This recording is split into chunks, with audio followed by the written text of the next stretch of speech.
इस देश के कानून मंत्री रविशंकर प्रसाद जी ये भूल जाते हैं कि वो इस देश के विधि कानून के मंत्री, उन्होंने संविधान की शपथ ली है। वो आरएसएस के प्रचारक नहीं है जिनके ऊपर झूठ फैलाने का जिम्मा है।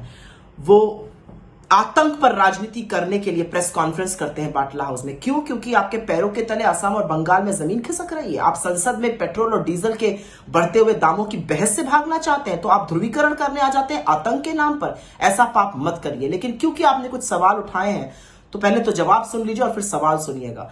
जब बाटला हाउस हुआ था तब गृह मंत्री पी चिदंबरम थे, उन्होंने इसको आतंकी हमला माना था और कोई भी इंक्वायरी करने से मना कर दिया था। यह भी सच है कि शहीद हुए पुलिस ऑफिसर शर्मा जी को अशोक चक्र हमने दिया था। यह भी सच है कि तब दिल्ली पुलिस के उपायुक्त करनाल सिंह ने विधिवत तौर से लिखा कि कैसे मनमोहन सिंह जी ने उनकी भूरी भूरी प्रशंसा करी थी बाटला हाउस के लिए। लेकिन अब आप कुछ सवालों का जवाब दीजिए। कैसे दुर्दांत आतंकवादियों से आपके संबंध हैं? ध्रुव सक्सेना के बारे में आप नहीं जानते थे, जो पैरेलल नेटवर्क चलाकर पाकिस्तान की मदद कर रहा था? कैसे आपने जुबीन शेख को अपना पदाधिकारी बना दिया, जो बांग्लादेशी घुसपैठिया था? किस तरह से आपने फैजुल्लाह को जम्मू कश्मीर में टिकट दिया, जिसने 10 साल की सजा काटकर पाकिस्तान के बॉर्डर पे जाकर उस पार जाकर ट्रेनिंग अर्जित करी थी? अजहर मसूद को रिहा करने वाले हमसे सवाल पूछेंगे। मसर्रत आलम को आपने क्यों रिहा किया? प्रिवेंटिव डिटेंशन थे, आपको चुनाव लड़ना था इसलिए। और उसने किस किस आतंकी हमले को अंजाम दिया, उसके बारे में आप बताएंगे हमें। अजहर मसूद ने हमारे देश में कितना आतंक फैलाया, ये बताएंगे आप हमें।